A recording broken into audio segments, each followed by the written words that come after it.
자, 말씀을 전하도록 하겠습니다.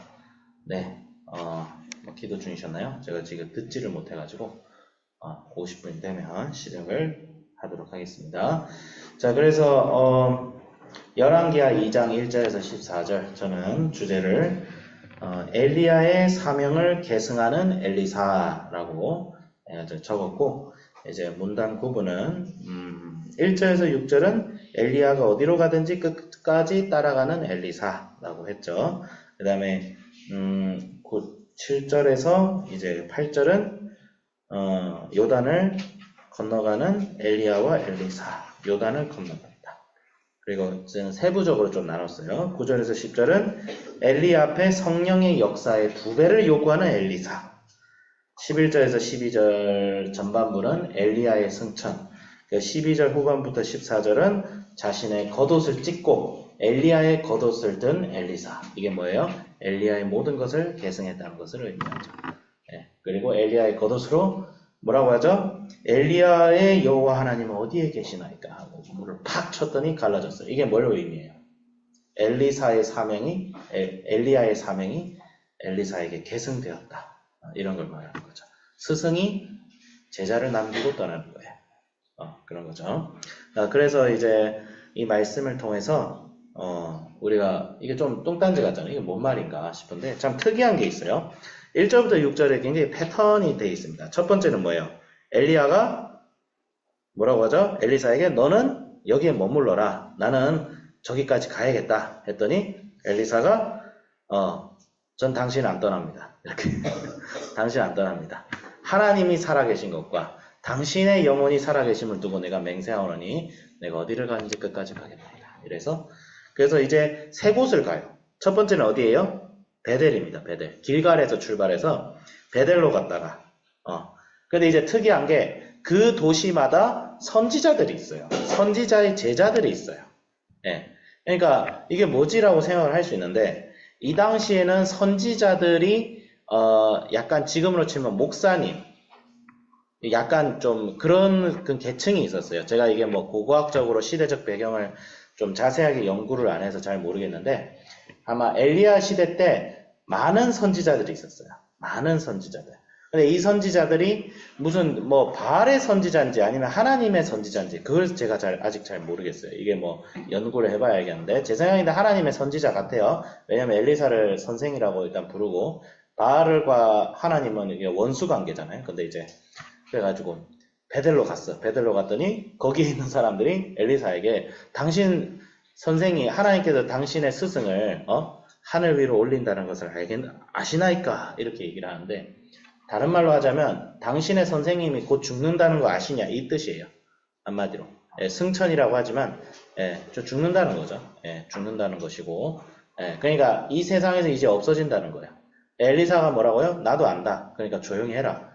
도대체 이게 무슨 상황일까 곰곰이 생각을 해봤어요. 생각을 해보세요. 엘리사는 선지자예요. 그렇죠? 엘리사는 엘리야를 따라서 가는 사람이에요. 그래, 엘리사는 어떤 존재예요? 엘리사가 가장 처음 등장한 것은 열왕기상 19장 15절에서 17절 사이에 보면 이제 바야흐로 이때가 어떤 때냐면 갈멜산 전투에서 엘리야가 바알과 아세라의 선지자를 상대로 승리를 거둡니다. 그리고 이제는 뭐예요? 기대가 있었어요. 북이스라엘을 이제 바알로부터 해방시켜서 진정한 여호와 하나님의 신앙을 이 땅에 회복시킬 수 있겠구나. 그런 기대를 가지고 있었는데 이세벨이 그 모든 노력을 좌초시킵니다. 넌 죽는다. 이게 변한 게 없는 거예요. 그러니까 우리가 가장 절망하고 실망할 때는 언제예요? 내가 내 목숨을 걸고 하려고 했던 일들이 좌초할 때인 거예요. 엘리야나 북이스라엘, 하나님의 나라가 다시 회복되는 것을 소망했는데 이세벨로 인해서 좌절이 되는 거예요. 어떤 사람은 좌절한 거 아니다. 그냥 엘리야가 자기만 하나님께서 쓰임받는 줄 알고 영적으로 좀 충만해지려고 잠시 호렙산으로 그냥 티신 나왔다라고 하는데 이건 말이 안 되는 게 죽기를 구했잖아. 죽기를 구하고 하나님께서 먹을 걸 줘서 너가 힘내라 호렙산에 한번 가라 그랬는데 그거는 이제 문맥상 좀 그런 것이고 엘리야는 분명히 좌절했었어요. 그때 이제 하나님의 앞에서 호렙산 그러니까 모세가 십계명을 받았던 그 산에서 엘리야가 이제 굴에 숨고 있는데 너는 어디야? 왜 이제 하나님께서 이제 엘리야에게 너는 왜 여기에 있느냐? 엘리야가 하는 말이 뭐예요? 하나님께서 말씀하셔서 엘리야가 하나님, 제가 하나님을 위해서 열심을 다했는데 지금 바알 숭배자들이 저 악한 바알 숭배자들이 모든 선지자들을 다 죽이고 저만 남았습니다. 그 얘기를 하는 거예요. 하나님께서 아니다. 내가 바알에게 무릎 꿇지 않는 자 7,000명을 남겨두었고 너는 이제 가서 해야 될 일 3가지를 알려주겠다. 첫 번째, 예후를 북이스라엘 왕으로 삼아서 바알을 경멸하고 그 다음에 아람 왕 하사엘을 왕으로 삼아서 그를 통하여 아합과 그 일가를 척살하게 하고 그 다음에 가장 마지막 명령이 뭐예요? 엘리사를 너의 제자로 삼아서 너를 대신하여 선지자가 되게 하라. 그 명령을 내려요. 그 다음에 그래서 열왕기상 이제 19장 19절에서 21절에 보면 엘리사를 만났죠. 근데 엘리사의 특징이 뭐냐면 밭을 갈고 있었어요. 12켜리의 소로 밭을 갈고 있었다. 12켜리면 한 켜리에 한 소가 2마리 끝나고 하면 24마리죠. 그러니까 밭을 일구고 있었던 거야. 그거 있었는데 전에 엘리야를 만났는지는 잘 모르겠어요. 그러니까 그러니까 엘리사가 엘리야를 보더니 자기의 모든 집에 있는 부모님과 작별 인사하고 자기의 모든 것을 이제 남겨두고 엘리야를 따릅니다. 그때부터 엘리사는 엘리야를 따르게 됐어요. 제자죠, 제자. 그런 거죠. 근데 이 엘리야와 엘리사의 관계는 성경에서 굉장히 많이 나타납니다. 가장 대표적으로 가장 첫 번째로 나타나는 게 모세와 여호수아. 모세와 여호수아의 모습에서도 나오고 나중에 가면 예수님과 12제자의 모습에서도 나오고 그 다음에 바울과 그의 제자인 2명의 제자 디모데와 디도의 모습에서도 나옵니다. 그러니까 제자와 스승은 어떤 관계냐면 정확하게 얘기하자면 제자는 스승의 사명을 이어가는 사예요. 사명은 뭐예요? 자기의 인생의 전부를 걸고 하고자 하는 그 어떤 시대적 사명이라는 게 존재합니다. 시대적 사명은 뭐예요? 하나님 나라를 위해서 내가 이 시대 가운데 무엇을 해야 되느냐. 물론 그리스도인의 사명은 예수님이 오시기까지 그리스도인의 사명은 복음을 전하는, 땅끝까지 복음을 전하는 거예요. 근데 땅끝까지 복음을 전하기 위하여 내가 해야 될 시대적 사명이 우리의 각 영역에 있어요. 목회자면 당연히 목회자이겠고요. 선교사일 수도 있지만 여러분이 하는 일, 여러분이 간호사가 될 수도 있고, 사업하는 사람이 될 수도 있고, 그 다음에 이제 뭐가 될 수도 있어요. 뭐 컴퓨터 과학 쪽에 가가지고 뭐 프로그램 개발하는 사람이 될 수도 있고, 아니면 여러분이 뭐 사회나 정치나 이런 쪽에 가서 일을 하는 사람이 될 수도 있고, 기자가 될 수도 있고, 여러 사람들이 될 수 있는데, 여러분이 그 속에서, 여러분이 인생 속에 가장 축복된 길은 하나님이 명하시는 사명을 위하여 목숨을 걸고 살아가는 어떤 사람을 만나서 난 저 사람을 본받고 싶다. 그런 사람을 만날 때가 제일 복이 있을 거예요. 그러니까 제자는 어떤 사람이냐면 스승이 가는 곳이면 어디든지 따라가는 사람이에요. 그러니까 예수님의 12제자들은 특징이 뭐냐면 그 사람들이 신분도 달랐고 그 다음에 능력도 달랐어요. 하지만 그들은 예수님이 가시는 곳이면 어디든지 따라갑니다. 어디든지. 그럼 예수님이 억지로 막 따라가게 했어요? 예수님 억지로 하신 적 한 번도 없어요. 오히려 예수님의 오병이의 기적을 통해서 예수님을 왕 삼으려고 수백 명의 사람들이 모이니까 뭐라고 했어요? 난 너희들과 아무 상관없다. 난 너희들과 아무 상관없다. 너희들은 나를 믿지 않는구나. 내가 너희들한테 준 떡을 보고 너희들은 나를 믿는구나. 떠나라. 해가지고 다 떠났어. 남은 사람이 12제자예요. 남은 사람이 12제자예요. 그러니까 뭐냐면 스승을 보고 그 스승의 사명을 보고 그것을 통해서 하나님께서는 우리를 부르십니다. 사실 12제자가 나중에 속제자를 낳죠.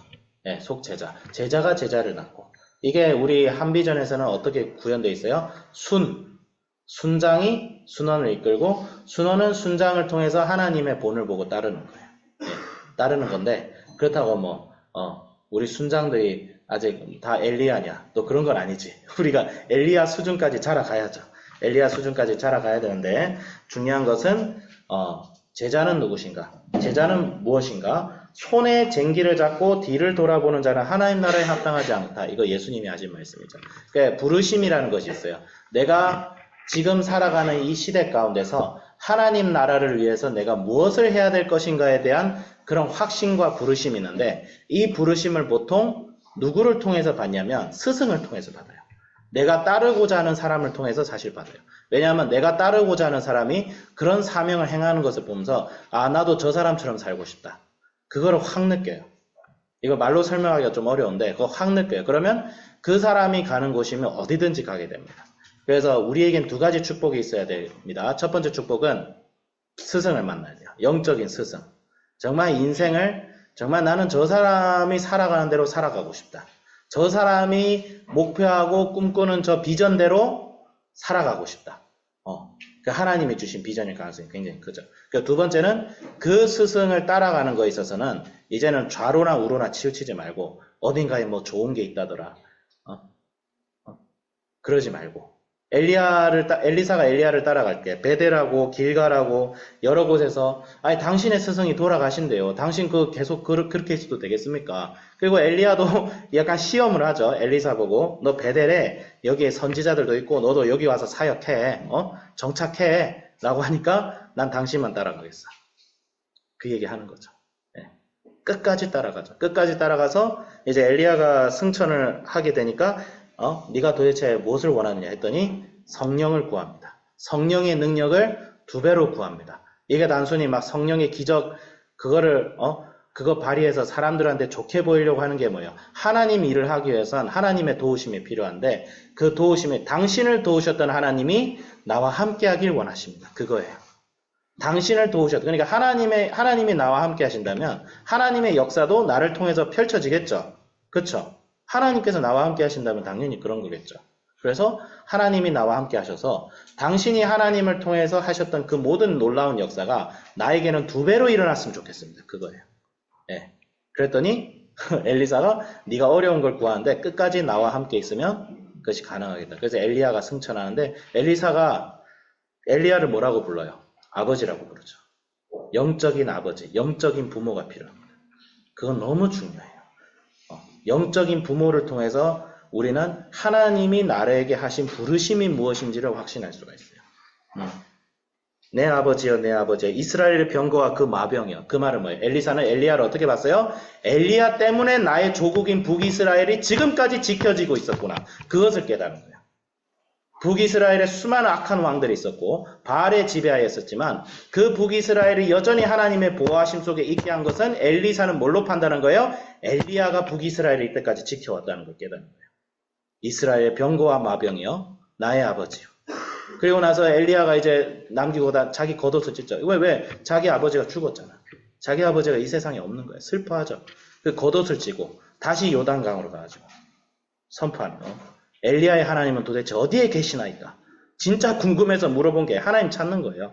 하나님, 나의 아버지와 함께 했었던 하나님께서 이제 저와 함께 하여 주셔서 하나님이 아버지를 통해 하셨던 일을 이제 저에게 하여 주시옵소서 하고 겉옷을 치니까 요단강이 갈라집니다. 하나님께서 엘리사로 하여금 엘리야가 했던 일을 모세가 끝까지 마치지 못했던 일을 여호수아를 통해서 하였듯이 엘리사가 마치지 못했던 일을 엘리야가 마치지 못했던 일을 하나님께서 엘리사를 통해서 이제 완성시키려 하시는 거죠. 실제로 엘리사를 통해서 엘리야에게 명했던 그 모든 사명이 다 완수가 됩니다. 예후가 왕이 되고 그 다음에 북이스라엘의 바알의 모든 선지자들이 싸그리 다 소멸되어지고 엘리야와 엘리사를 통해서 북이스라엘은 100년 정도 더 생존할 수 있게 돼요. 네. 그 두 사람의 헌신을 통해서 교회가 100년의 평안함을 얻는 거예요. 그래서 우리 한비전 친구들은 사명을 이은 자예요. 부르심을 받은 자예요. 그런데 여러분 선생님도 마찬가지고 여러분도 마찬가지고 영적인 멘토를 찾아서 여러분이 만약에 그 멘토를 만났으면 그 멘토가 가는 길은 다 따라가야 돼. 그러니까 인생의 줄을 잘 잡아야 되잖아. 그치? 승진을 하려고 해도 영적인 줄을 잘 잡아야 돼요. 진짜. 그게 어떤 교회 목사님일 수도 있고, 그런 목사님이 이 세상에 지금 굉장히 드물긴 해요. 예. 김난주 목사님한테는 김준건 목사님이셨죠. 예. 그런 줄을 잘 잡아야 돼요. 왜? 스승이 제자를 낳으면 그 제자가 언젠가 영적인 스승이 될 거니까. 예. 근데 그것이 또 꼭 목사일 필요는 없어요. 오해하지 마세요. 각 분야의 사람이 있어요. 자, 기도하고 마치겠습니다. 하나님 아버지 감사합니다. 예수님께서는 제자를 키우셨고 사도들이 자라서 또 제자를 키우고 하나님의 나라의 역사가 그렇게 이어져 왔습니다. 주님, 우리에게 두 가지 축복을 허락하여 주시옵소서. 하나님 나라를 위해서 자신의 목숨을 걸고 살아가는 그런 참된 스승을 만날 수 있게 하여 주시고, 만약에 그런 스승을 만났다면 그런 스승이 가는 곳을, 그런 스승의 본을 받아서 끝까지 따라가서 쟁기를 잡고 뒤돌아보는 자가 아니라 부르심에 순종하고 부르심의 모든 인생에 나의 모든 것을 걸고 따라갈 수 있는 그런 자세, 그런 제자도를 가진 사람 되게 하여 주시옵소서. 감사는 우리 주 예수 그리스도의 이름으로 기도드립니다. 아멘.